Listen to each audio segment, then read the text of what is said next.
इस कार्यक्रम के पुण्यार्चक हैं श्री वर्धमान श्वेतांबर स्थानकवासी जैन श्रावक संघ ट्रस्ट, उपाध्याय प्रवर प्रवीण ऋषि चातुर्मास समिति। दिया वा रावो वा एगो वा परिसा गवो वा सुत्ते वा जागर माने वा, मैंने क्या ग्रहण करना है, मेरे बॉडी को, मेरे माइंड को, मेरे प्राणों को मैंने एक ट्रेनिंग देनी है। मेरे शरीर को, मेरे मन को, मेरे प्राणों को मैंने एक ट्रेनिंग देने, एक प्रशिक्षण देना है कि चाहे जो परिस्थिति आ जाए मैं यही ग्रहण करूंगा। ये सामर्थ्य था श्री कृष्ण वासुदेव के पास, ग्रहण करने का सामर्थ्य। इतना गजब का सामर्थ्य, इतना गजब का सामर्थ्य था कि चाहे जैसी परिस्थिति रहे वो शुभ को ही ग्रहण करते थे, वो अच्छाई को ही ग्रहण करते थे। उन्होंने कभी भी कहीं से भी गंदगी को ग्रहण किया ही नहीं। इतना सामर्थ्य, उनका स्किल डेवलप हो चुका था कि देवलोक में चर्चा हो गई कि श्री कृष्ण चाहे जैसी परिस्थिति आ जाए वहां से केवल अच्छाई को ही ग्रहण करते हैं, और किसी के अच्छाई पर भरोसा देवताओं को नहीं होता जल्दी, तो आदमी को तो होने का बड़ा मुश्किल मामला है। और एक देवता के मन में आया कि ऐसा कैसे हो सकता है कि आदमी गंदगी के बीच में भी अच्छाई को ग्रहण कर सके। तो उसने श्री कृष्ण वासुदेव की परीक्षा लेने के लिए, श्री कृष्ण अपने पूरे परिषद के साथ, जुलूस के साथ जा रहे थे, हाथी के होदे पर बैठे हुए थे, और उसी रास्ते में उसने एक ऐसा दृश्य तैयार किया, एक सड़ी हुई, मरी हुई, बदबू मारती हुई, मक्खियां भिनभिनाती हुई एक कुत्तियां पड़ी हुई है, बदबू आ रही है, मक्खियां भिनभिना रही है, सड़ रही है। जो भी लोग वहां से गुजर रहे हैं, क्या गंदी है, क्या बदबू मार रही है। और श्री कृष्ण जब वहां से गुजरे तो उन्होंने एक ही बात कही, उसके दांत कैसे मोती जैसे चमक रहे हैं। क्या देखा उन्होंने?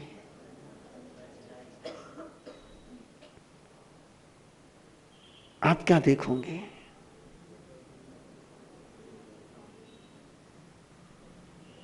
आप क्या देखोगे? दांत वहां थे नहीं थे, दांत वहां थे नहीं थे, बदबू वहां थी नहीं थी। श्री कृष्ण के पास क्या पहुंची? बदबू। 3 प्रकार के आहार होते हैं। कितने प्रकार के? 3 प्रकार के आहार होते हैं।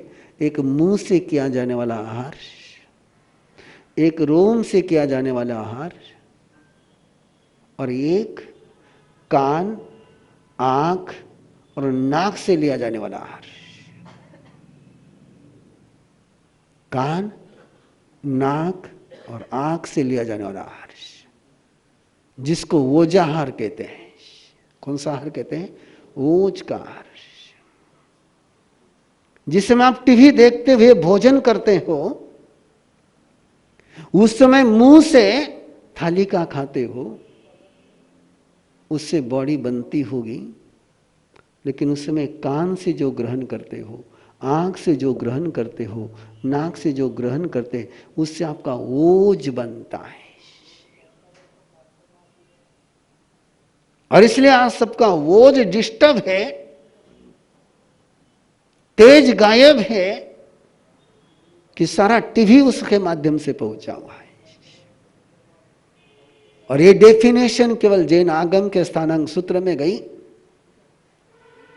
कि ये ओजाहार चलता है आंख से, कान से और नाक से। इनसे हम ग्रहण करते हैं। क्या ग्रहण करना, इसकी ट्रेनिंग आप इन तीनों को दीजिए। दो को तो पक्की दीजिए, कान और आंख। पहले मन बिगड़ता है कि पहले कान बिगड़ता है?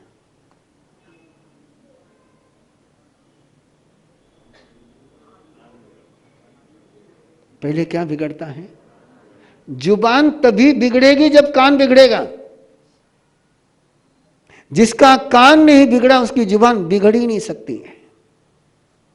वो गाली देकर के बताइए जो आपने कभी नहीं सुनी है।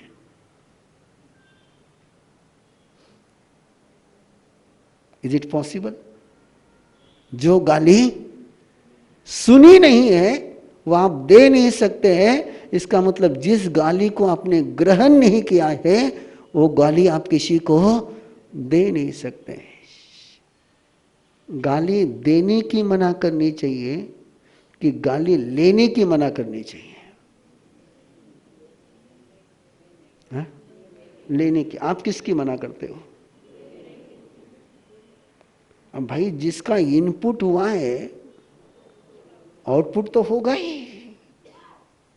आप कितने ही प्यार से आपकी इनकमिंग यहां पर हुई होगी, आउटगोइंग तो होने ही वाली है। जो आया है वो जाएगा ही जाएगा। जो गाली आपने सुनी है वो जुबान से निकलने ही वाली है।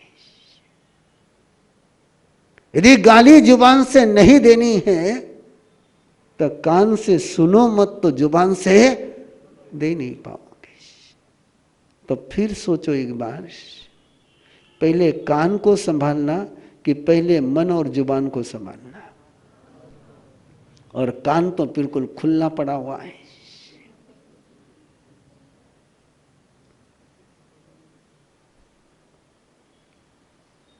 मुझे लगता है कि सबसे ज्यादा प्रदूषण मन में कहीं से पहुंच रहा है। कहां से पहुंच रहा है? कान से पहुंच रहा है। अरे कान से पहुंचने वाला ने कान से जो हम ग्रहण कर रहे हैं वो सीधा पहुंच रहा है। यह लेने की कला है। मैंने क्या लेना,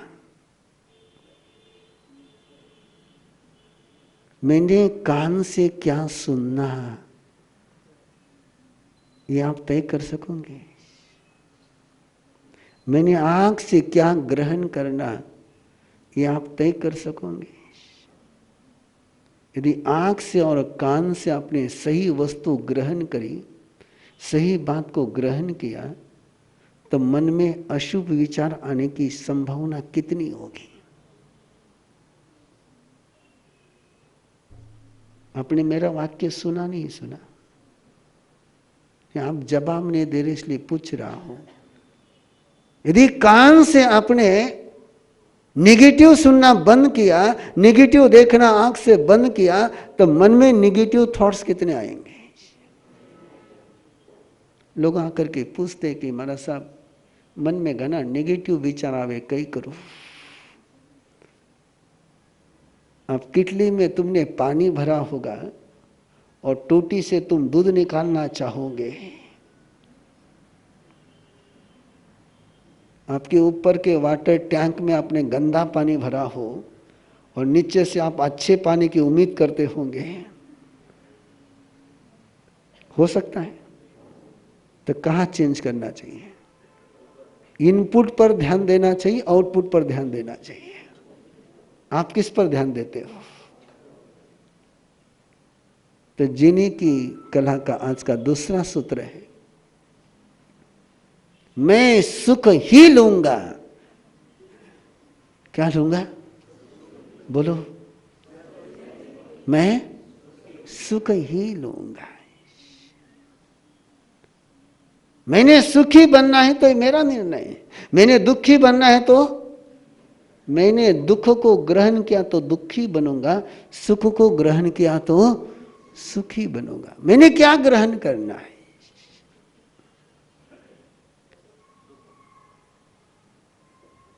और जो आप ग्रहण करोगे वही आप दूसरों को दोगे। जो जिसके पास होता है वही वो दूसरों को दे सकता है। जो उसके पास है नहीं वो दे सकता नहीं है। फूल चाहे मैं किसी के पांव में जाकर के चुभ जाऊं, फूल चुभ पाएगा? कांटा तमन्ना करे कि मैं जाकर के किसी को सहलाऊं, पॉसिबल? जिसके पास जो होगा वही वो दे सकेगा। तो लेने का सामर्थ्य, अपने लेने की कला है। मैं क्या लेता हूं, और यदि लेने की कला में आप मास्टर बन गए, द्रोणाचार्य एकलव्य को 2 नंबर पर लाने के लिए, अर्जुन को 1 नंबर पर लाने के लिए एकलव्य का अंगूठा काट करके लेते हैं। किसके लिए? एकलव्य को उसके भक्ति की सजा मिली कि पुरस्कार मिला है? आपसे पूछ रहा हूं, एकलव्य को जाकर के पूछो।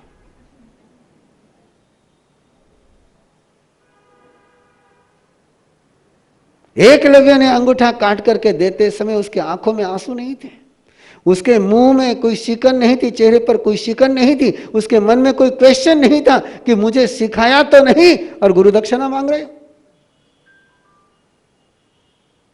शायद आप या मैं कोई भी होता द्रोणाचार्य के सामने,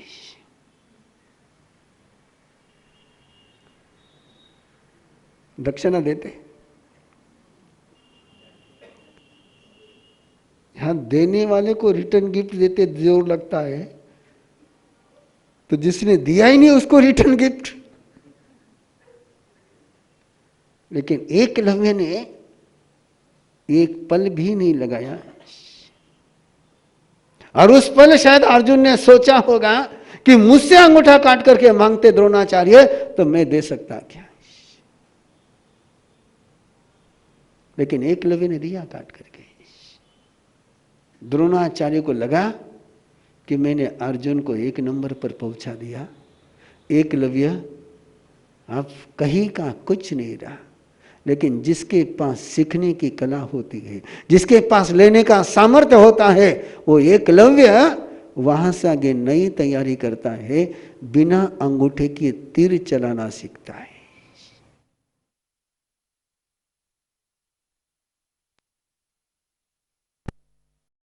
वंशज आदिवासी लोग रहते हैं, वे आज भी तीर चलाने के लिए अंगूठे का उपयोग नहीं करते हैं।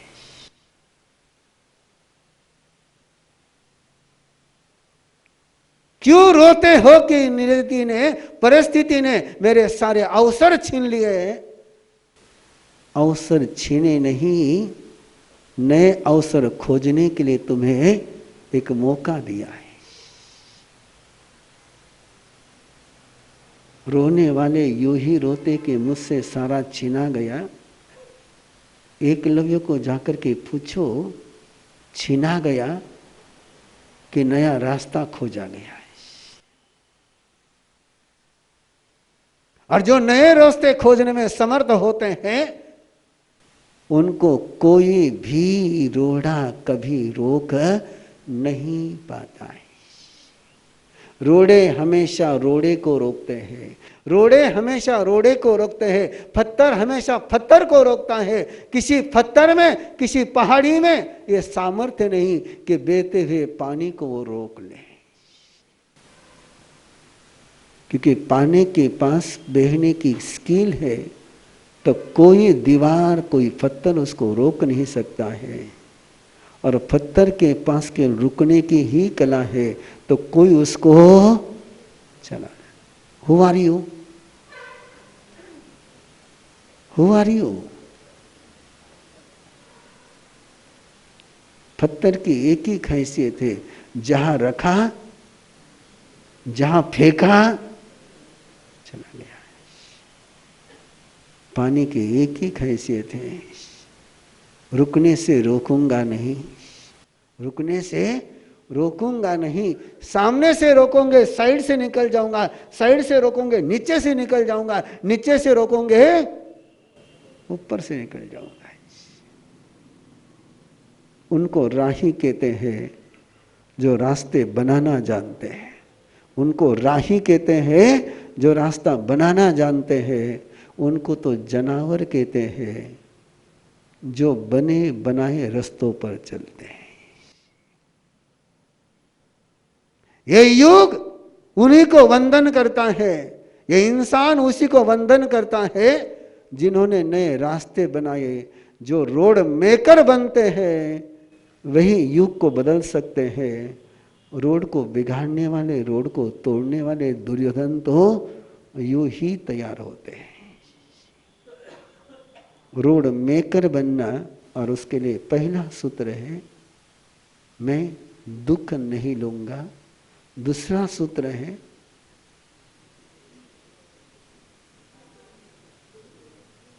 बोलते नहीं आप लोग, क्या लूंगा? सुख ही लूंगा। और सुख के पीछे की पूरी लिस्ट तैयार करो। मैं जीत ही लूंगा, मैं कभी हार को स्वीकार नहीं करूंगा। मैंने हार को कबूल करना ही नहीं है।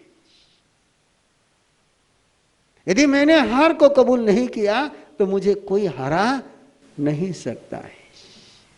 मैं केवल जीतने के लिए ही जीता हूं। दोहराएंगे, मैं केवल यस, कभी भी नहीं, हार नहीं मानूंगा कि जितना ही मेरा स्वभाव है। इस कार्यक्रम के पुण्यार्चक हैं श्री वर्धमान श्वेतांबर स्थानकवासी जैन श्रावक संघ ट्रस्ट, उपाध्याय प्रवर प्रवीण ऋषि चातुर्मास समिति, महावीर भवन, इंदौर।